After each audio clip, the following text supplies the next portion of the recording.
Monday brings us captivating stories from across Indonesia, including insightful updates about our nation's dedicated police and armed forces. Last week, as far as we know, there have been no reports of terrorist incidents or major security concerns in the country. It is a testament to the vigilance and dedication of our protectors. Today, let's delve into an important topic, the pressing political matters at hand and the significant claims raised by Amnesty International. Stay safe and stay tuned. All right, welcome back for another deep dive this week. Yeah, always fun to Dive right in. get our hands a little dirty in the source material. That's right. So this week, a lot going on, as always, but we're going to focus in on Indonesia.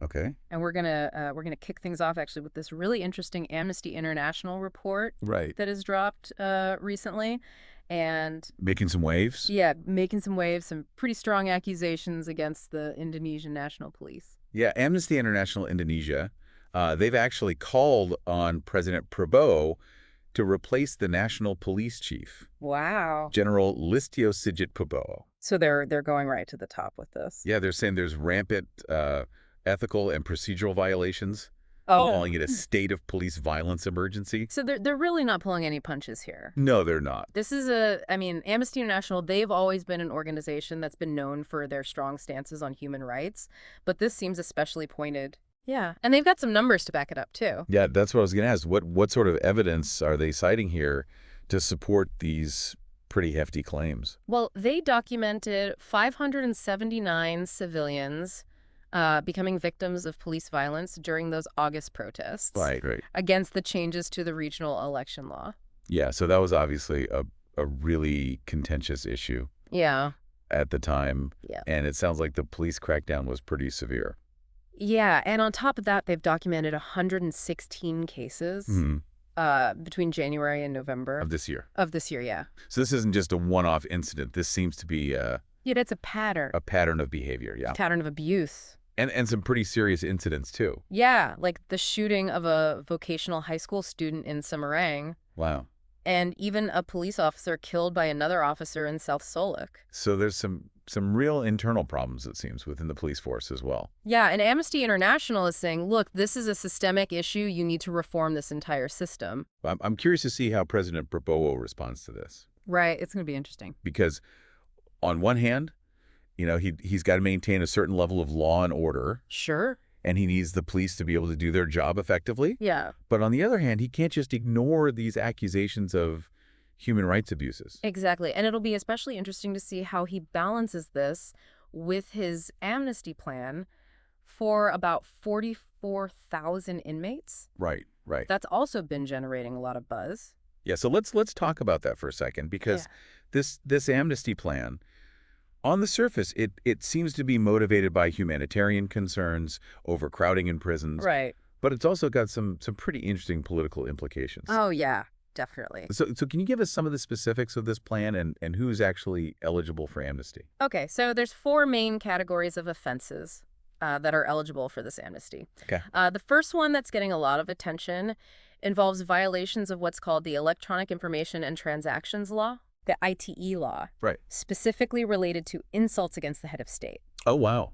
Interesting. So that's obviously a very politically charged category right there. Very much so, yeah. Because, you know, there have been concerns about freedom of speech and the use of this law to stifle dissent. Yeah, to silence critics. So that's a really interesting one right off the bat. Right. Then there are inmates with prolonged illnesses, mental health issues, or HIV/AIDS. So more of the humanitarian considerations there. Exactly, yeah. More on the humanitarian side. And what are the other 2 categories? The third category is focusing on nonviolent treason cases in Papua.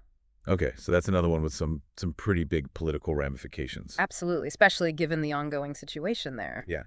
And then the final category targets narcotics users who should have undergone rehabilitation but maybe haven't had access to those programs. Right. So that's another one with kind of a more humanitarian bent. It's interesting how they've kind of mixed these political offenses and humanitarian cases together. Yeah. In this amnesty plan. It's a very strategic mix. Yeah, and I'm sure it's going to generate a lot of debate both domestically and internationally. Yeah, definitely. I mean, the DPR, the House of Representatives, they have to approve this plan. Right, right. So it's not just a presidential decree. He needs their backing. So it's going to be interesting to see how they approach this, particularly those more controversial categories like the ITE Law and the Papua cases. It'll be very telling, yeah, what their stance is on those. And it's not just about releasing these prisoners either, right? No. There's also this plan to involve them in the COMCAT and food self-sufficiency programs. Yeah, that's an interesting element of this plan. Yeah, the COMCAT being Indonesia's military reserve force. Right, right. So essentially they're saying, we're not just going to let you out of prison, we're going to give you a chance to contribute to society. Yeah. Rebuild your life. Give back. It's an interesting approach. It is. It is. We'll have to see how it plays out in practice. Yeah. But it's definitely a sign that they're thinking about the long-term implications of this amnesty plan. Yeah, trying to create a pathway for reintegration. Right. And speaking of ambitious plans, Oh, yeah. we got to talk about this new anti-graft corps, the Cordis Tippett Corps. Yeah, the Corruption Eradication Corps, this is brand new. It's a mouthful.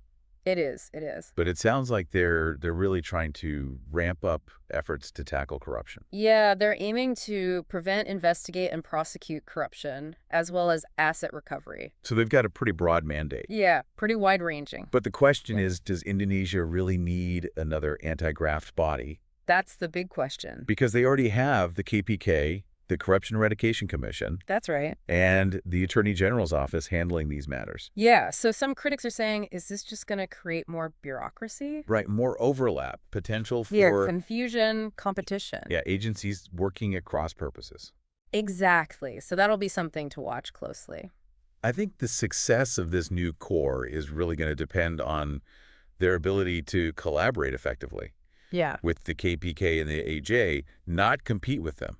Right. If they can create a synergy there, it could be really powerful. Yeah. But if they end up just sort of tripping over each other, it's going to be a missed opportunity. All right, so we've talked about Amnesty International, the amnesty plan, this new anti-graft corps, and I feel like we're just getting started. Yeah, we got a lot more to cover. But before we move on to some of those other fascinating developments, Okay. I want to take a step back and just kind of analyze what we've discussed so far. Yeah, good idea. What are your initial thoughts on these developments? Well, I think it's clear that President Prabowo is walking a very tightrope here. He's trying to project an image of strength and progress while also trying to address these very serious human rights concerns. Yeah, it's like he's trying to move forward while also looking back over his shoulder. Exactly. And it's a delicate balancing act. It's a tough job, that's for sure. And we haven't even touched on the Space Force yet. Oh, right. That's a whole other conversation. But I think it's a good example of this broader trend. He's setting these ambitious goals, but also facing these very real challenges. It'll be fascinating to see how he navigates all of this in the coming months and years. Definitely. And I think the decisions he makes will have a profound impact on Indonesia's future. All right, well, on that note, let's take a quick break. And when we come back, we'll dive into those other fascinating developments, including the Indonesian Space Force and the controversy surrounding the Tim Mawar appointments. Sounds good. I'm ready for more. So much going on in Indonesia right now. Yeah, it feels like every week there's a new headline. Keeping us on our toes, that's for sure. So before the break, we were talking about this Amnesty International report. Right. Really kind of shook things up with some pretty serious allegations against the police. Yeah, strong accusation. And I'm curious to see how this plays out. You Yeah. know? How does President Prabowo balance the need for security and stability with the need to address these human rights concerns? It's a tough one, and it's not just about domestic politics either, right? Yeah. Indonesia's international reputation is also on the line, Absolutely. The world is watching. especially given their growing influence in the region. Yeah, it's not just a domestic issue anymore. No, these issues have global implications. And speaking of global implications, Yeah. we got to talk about this Indonesian Space Force. Right. I mean, this is a really bold move. It is a huge undertaking. Yeah, and it's got people talking. People are excited. Yeah, some are excited, some are skeptical. Oh, of course. I mean, the costs involved are enormous. Yeah, it's a big investment. And the technology is incredibly complex. Cutting edge stuff. But the potential benefits are also huge, right? Absolutely. I mean, we're talking about scientific advancements, national security, even commercial opportunities. Right. And it sends a strong signal, too. Oh, yeah, about Indonesia's ambitions. Exactly. They're saying, look, we're a major player on the global stage, and we're here to stay. It's fascinating to see this kind of ambition from a country that's, still developing in many ways. Yeah, they're not waiting around. They're seizing the opportunity. And it's a reminder that the world is changing rapidly. The future is out there. And Indonesia wants to be a part of it. They want to be at the forefront. And they're not just looking up either, right? What do you mean? I mean, they're also looking inward, trying to address these internal challenges, Right. like corruption. Yeah.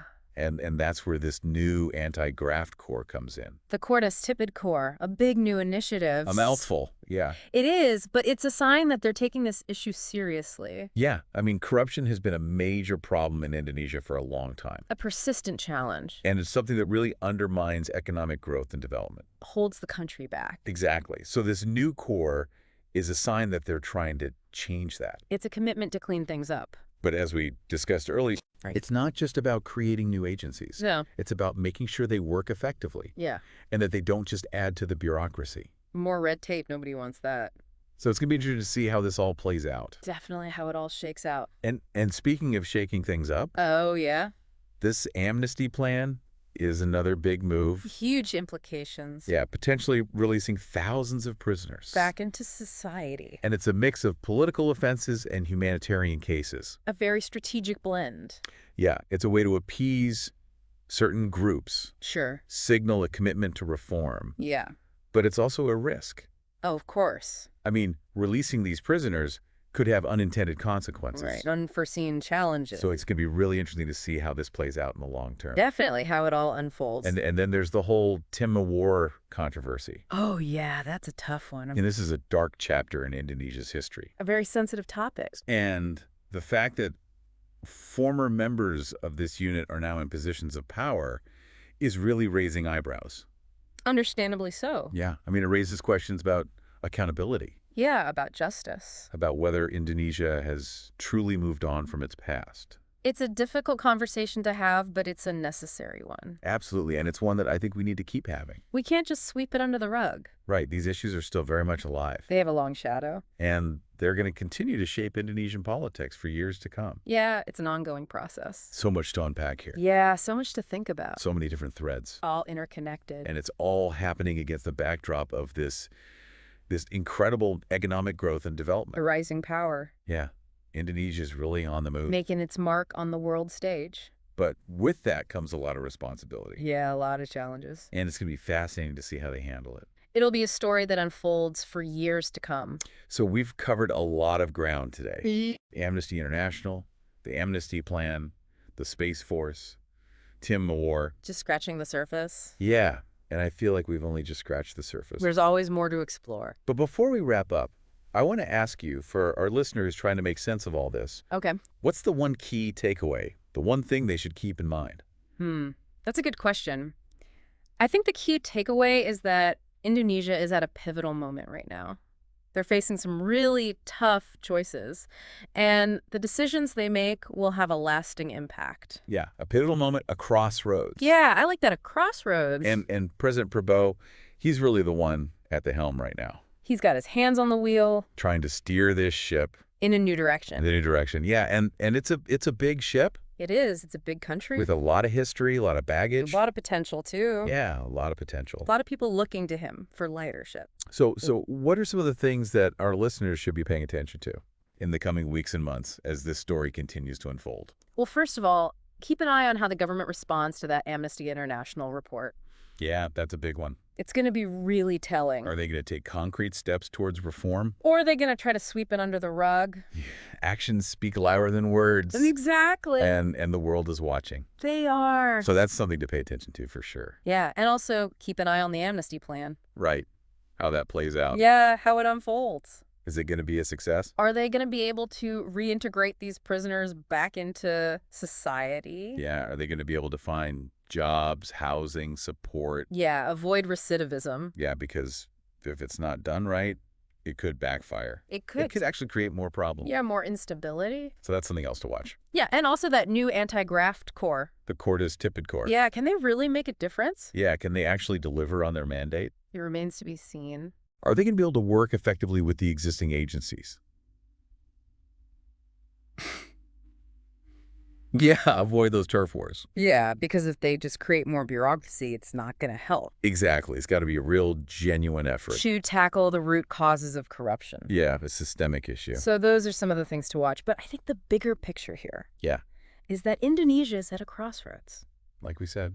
And they're not alone. No, I mean, a lot of countries are facing similar challenges. yeah, the world is changing. The global order is shifting. Our dynamics are shifting. And it's a time of both opportunity and uncertainty. Yeah, a lot of potential pitfalls. So it's going to be really interesting to see how Indonesia navigates this. Yeah, what path they choose. And I think the decisions they make will have implications not just for Indonesia, Right. but for the entire region. For the world even. Yeah, so Yeah. it's a story that we're going to continue to follow. Definitely. And we'll be sure to keep you updated. As always. So thanks for joining us on this deep dive. It's been a pleasure. And we'll be back next week with another one. Looking forward to it. All right, take care. See you then.